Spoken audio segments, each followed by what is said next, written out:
right, welcome. Got some bills here. Senate Bill 448 is a direct crossfile of House Bill 927 that passed 124-0. Any questions? That concludes the bill hearing. Senate Bill 101 is a direct crossfile of 1505. Did not get a vote here yet, but it's direct crossfile. Any questions on that bill? I think he just showed up. Oh, Senator Bailey's here. Come on up, Senator Bailey. Senate Bill 101, anything you want to say about your bill? I know we heard the House bill.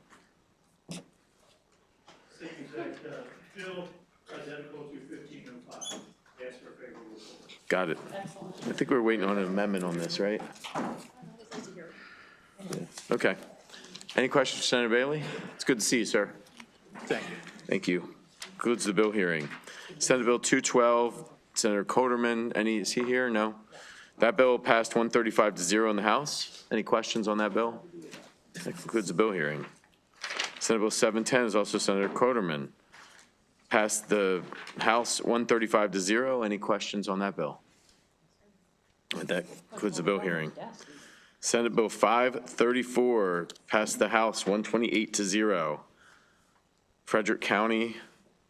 Do we have an amendment on this from Chris Fair? Okay. Gotcha. All right, well, we'll see when we get to the voting. Any questions on this? All right, that concludes the bill hearing. Senate Bill 614 passed 130-0 in the House. Dorchester County local bill for cores. Any questions? Okay, concludes the bill hearing. Senate Bill 657, also former House Bill 919, did pass 108-24.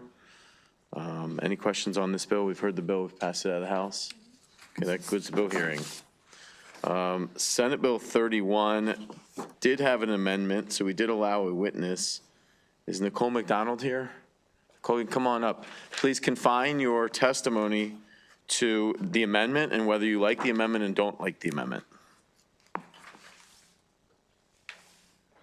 So we have heard this bill in the House. Just tell us about the amendment, please. Amendment 31. Oh, please sit down. You can sit down. Senate Bill 31, yeah, they passed an amendment in the Senate that was not on the House bill when we heard it. So just tell us whether you like the amendment or don't like the amendment and why. Okay. If you know, if not, then you can just say, I'm not sure about the amendments. Okay, no, I know. Let me get my paper Okay. up. I represent District 45, but these are predatory acts that are a citywide crisis. We are breaking the point. Our streets are filled with potholes. Our Okay, sidewalks. this sounds like testimony about the bill. Yeah. We've heard the bill. We already Okay. know about the bill. The Senate adopted an amendment to the bill.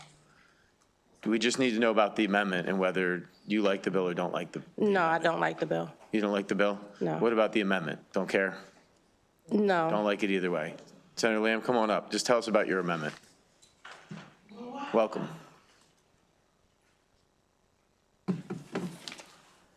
Because we've already had the bill hearing. We already heard the House bill. Okay. So we're, at this point, we're just curious. We allowed witnesses because Okay. there's an amendment on the bill. So we just want to know sort of what the amendment does. Senator Lamb, do you know what the amendment does? So the amendment does, the amendment is trying to address some of the issues that were brought up during the Senate hearing to remove the counties where it's not really applicable when it comes to APFO. Because APFO creates a delay before development can begin. There are some counties where the delay is going on for a certain period of time. There are other counties where that delay can be indefinite.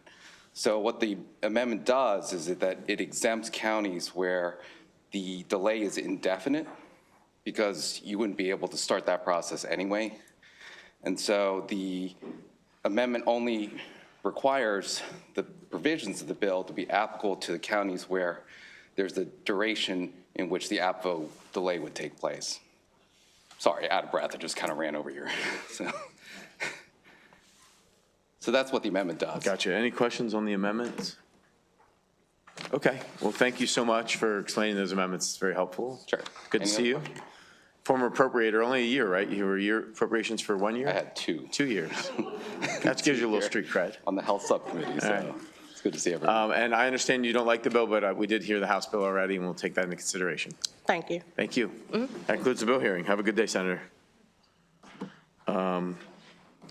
Senator Bailey, did we do? Senator Bailey, you still here? Come on up. And I don't think we've heard this bill at all, so if you have witnesses, they can come on up, and I see Ann is with you as well. Thank you, Mr. Chair, and distinguished members of the committee. Senator Jack Bailey, representing St. Mary's and Calvert County, District 29, for the record. Today, colleagues, I'm going to talk to you about Senate Bill 647. It would provide a line of duty disability allowance to be paid to a member of the law enforcement officer's pension system or the state police retirement system who is found to be disabled and unable to engage in any substantial gainful activity. Under current law, a member of one of these pension systems who is disabled in the line of duty can receive an allowance equal to 2/3 of their compensation at the time of the injury. 2 years ago, we worked with this committee. We did a joint chairman's report requesting that the state retirement agency report on how Maryland could award a special and accidental disability benefit for catastrophic injuries that result in a member of these two pension systems being unable to work in any capacity equal to 100% of the member's annual compensation at the time of the injury occurred. This bill is intended to accomplish this objective and provide this benefit. Currently, as we all talk about the 66 2/3 benefit, it is intended to account for this fact. But because we think about 1/3 of the individual's paycheck would be taxed otherwise. However, this does not account for the paycheck deductions that many of us are familiar with, particularly the cost of health insurance.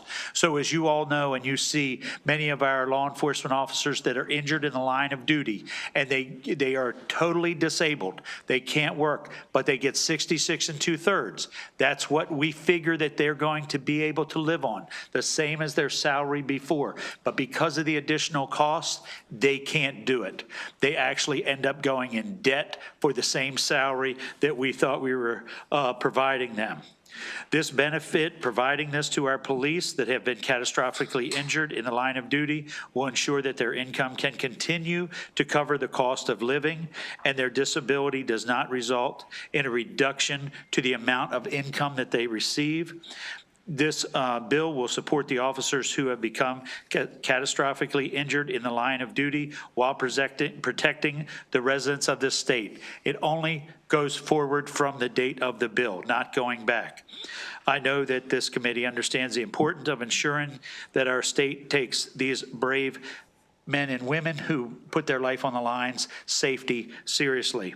I respectfully request a favorable report.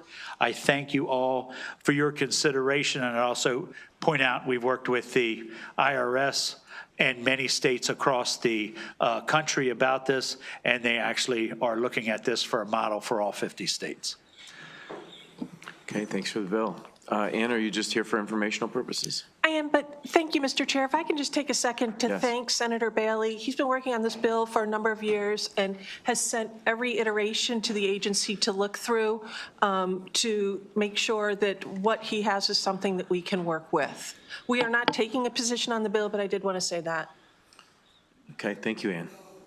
Senator, is this for just LEOPS, or do we have sort of, a guy who's working road work and gets hit on the side of the road, or EWI firefighter? Are these for other employees or just for police? So at this time, when we were trying to work it out, we only included two things. This is for the state police retirement system, and it's for LEOPS. Right, and it's only those two, because this was a model moving forward. I've been requested already for moving forward for fire, for people represented in fire, and I think it's very important, in my opinion, that we crawl before we walk, right? Let's make sure, because we've seen some other states that tried things like this. And that's why we spent so much time working this out, because it didn't work for them. And that's why I thought that this was appropriate, that we start here, we develop a standard, and then we move forward expanding that way. We have a lot of transportation workers as well who have catastrophic injuries working road work with people coming through. I think that's a very, very valid situation, and I'd love to work on that in the future. And what do you think the difference in cost if you added those populations? Is it going to explode, or where are we? I think if you wanted to bring in transportation, it's going to be a little difficult because transportation is in the employee's pension system. And so how would you carve out just that one particular area? As it stands now, the bill has a delayed effective date of a year for us to be able to put regs in it. So we can be looking into that over the next year and let you know. Okay. We have Senator Gazone here. Senator, you testify up there up front. I don't know. Well, actually, I'm coming to reclaim my seat. It's used. It's been occupied, so. Don't demote her. This is where I used to sit, so. Good stuff. You know, I tried to come see you in the Senate chamber the other day, and Well, we know how that works. yeah. I thought You're he was welcome my in the shepherd. committee, unlike the floor of the Senate where I tried to. You're welcome here anytime. You know. Any questions for Senator Bailey? I thought he was my chaperone. Senator, thank you for the bill. We have somebody here on favorable. I don't know if they're here. Nicole McDonald, come on up.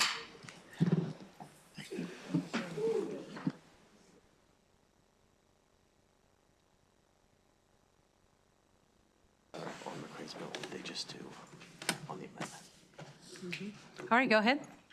Good afternoon. My name is Nicole McDonald. I've worked in the jail system, and I have spent almost my entire life in healthcare.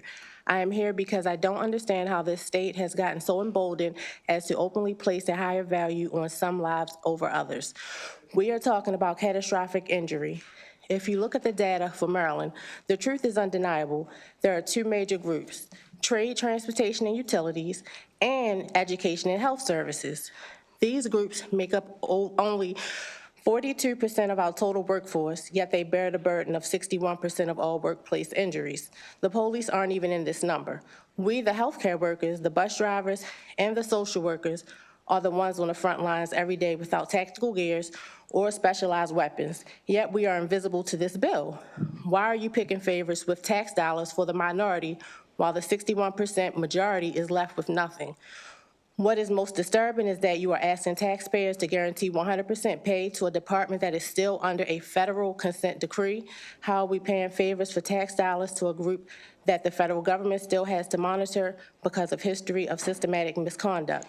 You are rewarding a system that hasn't even finished its court-ordered reforms. Furthermore, many catastrophic injuries are actually preventable accidents. We see high-speed chases that violate the city's own no-pursuit policy. If a regular citizen causes a crash, their insurance spikes. But when an officer violates their training and causes a crash, the bill rewards them with 100% pay for life. What about the families who lose 100% of their loved ones in those crashes? They don't get 100% payout. The bottom line is this: every citizen is equal. If you aren't prepared to guarantee every worker in the state, from the nurse to the construction worker to the senior, that they will be 100% taken care of, then you have no business picking favorites with our tax dollars, especially not for the very people who are still under a federal mandate for poor misconduct, to say the least. Thank you. Thank you, Ms. McDonald. Appreciate your advocacy. Any questions? All right, seeing none, we're done with that bill. We have one bill left. Senator McCrae, Senate Bill 983. Both to you and to the other people testifying, I think this bill has been amended in the Senate. We do have a House bill over here. So if you can focus your remarks on the amended parts, please. Yes, ma'am. Thank you, Madam Chair. For the record, Corey McCrae here for Senate Bill 983. Senate Bill 983, as you stated, Madam Vice Chair, has been amended. I'm not sure if the House bill had been heard yet, so I'm just going to do like more than my 30 seconds from that standpoint. As amended, what this bill does is it puts it in a posture where it makes a one-year fix and then it goes about studying. The issue that persists at this moment is that there was a work group done. There was actions that were taken by MPEC in reference to undergraduate studies and not having to go through the normal process of MPEC verifying that these programs wouldn't be duplicated. We got to some level of a middle where the one-year fix actually happens, but my wholeheartedly effort would be that these programs would not be duplicated at all, that they would have to go through MHEC for this process. We started to do that for the graduate, so they shifted gears and it moved for the graduate, but undergraduate, they stopped doing it. We want to put that back in place. That's what this bill does, Senate Bill 9383 as amended.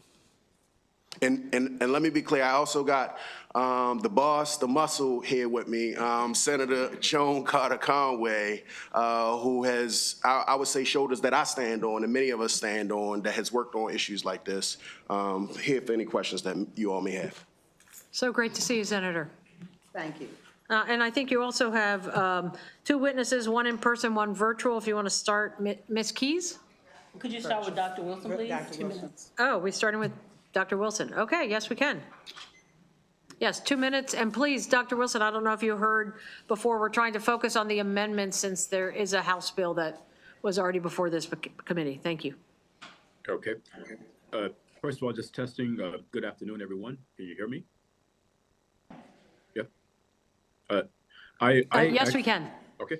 So I appreciate your making available to me the Zoom call to make some comments on S Bill 983. I will be very, very brief.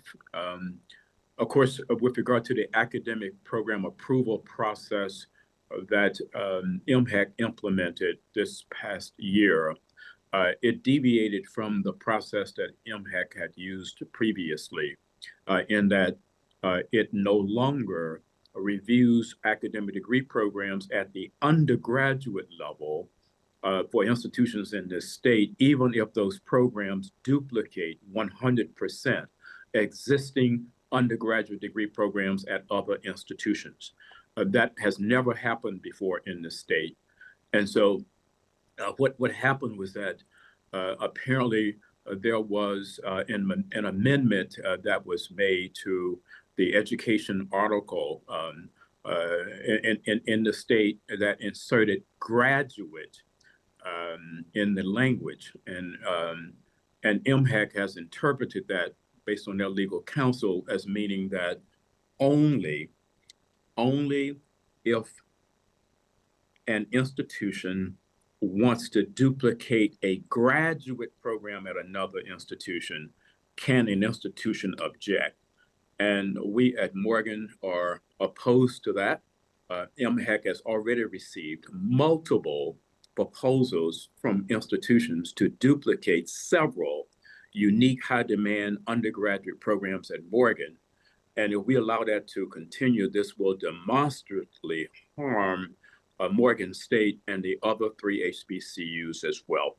I also have received word from the president of one of the other HBCUs that the same is happening on their campus. And so in order to correct that, it's very simple. We would like the removal of the word graduate from that particular statute and return this to the review of all programs, undergraduate and graduate, Madam Chair. Thank you so much, Dr. Wilson. Thank you for all that you do. I think one more witness that we have, Ms. Keys. Hi, I'm Phyllis Keys. I'm the Associate Vice President for Academic Affairs at Morgan State University, and I handle our programs that we submit to MHEC. And we have 62 undergraduate programs, and already, as President Wilson has noted, more than 10% of our programs have had new programs that have been put in by other institutions within the state of Maryland to basically duplicate programs that we already have in place. And some of these were even programs that were already negatively reviewed and declined to be permitted by MHEC in the prior year. But all of a sudden, because this language was left out, all of them have flooded into the space right now to be approved. And so while it is also we reserve the right to object, so we would like that to be put back in, but we'd also like to say that it has halted the MHEC process in terms of some of our understanding of their duty and responsibility to us to review for duplication as a part of the state process, that they have a right to, they have a responsibility rather, they have a responsibility to us to make sure that the programs that are being put forward are not duplicative and misusing state resources, but yet those are going to go through if we are not careful to get this back in where both undergraduate and graduate programs are being reviewed. Thank you. Thank you. Any questions for Senator McCray and his esteemed panel? Delegate Grice. Thank you. So can a non-HBCU institution create a duplicative program of another non-HBCU institution under the current law? Anybody can answer that question. So the way the process has worked in the past, MHEC would also review that and would deny institution A unnecessary program duplication if institution B, who was a non-HBCU, was also trying to duplicate that program, particularly if they were in the same proximate area geographically. Okay. Thank you. Can I lean in on Delegate Grace's question? Sure. Madam Chair, I think it's important to recognize that the duplication can happen if they're doing it with existing resources. So that's basically saying if you got money, if you have resources that you get to kind of carte blanche, do what you want to do. Those without the resources still have to go through that MHEC process. We already know the conditions and challenges that a lot of our HBCUs have. We know that they don't have the extra resources to be able to circumvent this process. Is those that this increase in enrollment that's happening at a vast pace may have donors, private funding, and things of that nature that can then take this vantage point that others aren't going to be simply because they don't have the resources to do so. The reason why I asked the question, there may be some programs where there's a high enough demand where we could have potentially 2 programs or even 3 programs in the state if there's a demand for it. I just want to make sure that that's the case. So. Could I just make a brief explanation as well, Senator McCray? So we at Morgan we're not unrealistic. And that if there is a tremendously high need for additional graduates in a program, and we at Morgan cannot serve that need, we don't object to another institution having the program.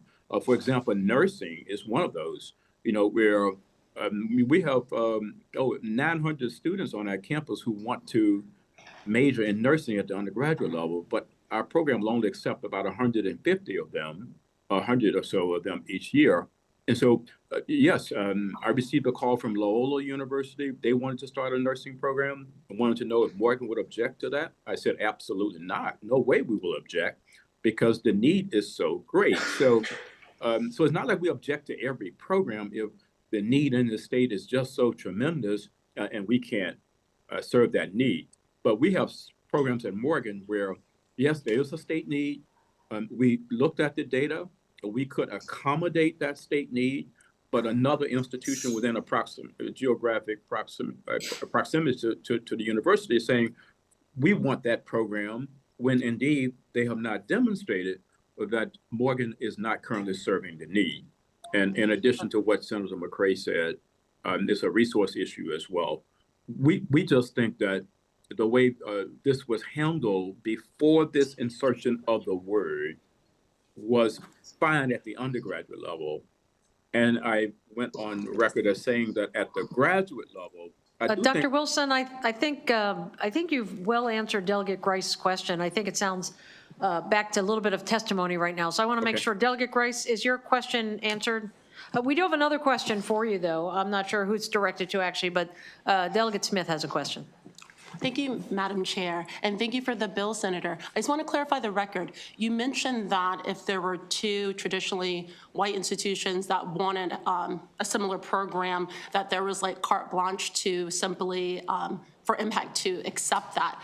I don't know if that's true. I want to give you opportunity to clarify because I know, for example, in the example that Dr. Wilson gave, both Loyola and Notre Dame had an issue of about both wanting a nursing program and being literally right beside each other. And so I just want clarification for everyone's purposes here that there's just no automatic anybody getting any program. Yeah, so how MHEC is interpreting it is that if they are doing it with existing resources, that they don't have to go through the oversight process. So just like you stated, just like Delegate Grice stated, all we want is for everybody to have to go through that oversight process with MHEC, and MHEC made that determination. But currently, and how they're reading it right now, if you have the resources and you're not using existing resources, then you get to automatically have that program at your respective institution. And I would like to, I would like to add a component. Dr. Keys, could I just add to Delegate I Smith's think question Ms. as Keys well? was answering the question. Oh, I'm sorry. Ms. Keys? I wanted to add to this, the part that says if you have existing resources. So MHEC's component was that they would not review these undergraduate programs if you have resources in place to operate the program. But in terms of saying if you have resources in place, there's not a rigorous process or explanation of what resources in place means, or how you would judge that that program never used any state resources going forward after the program was put in place. Okay, do you have a follow-up question, Delegate? No. Okay, are there any other questions for members? Thank you again, Senator McCray and your esteemed panel, that we are done with Senate Bill 983. We're done with the hearing. It is 1:46. We will be voting at 2 o'clock. Everyone has time to visit Delegate Ivey and his baby. So there you go. We have 14 minutes.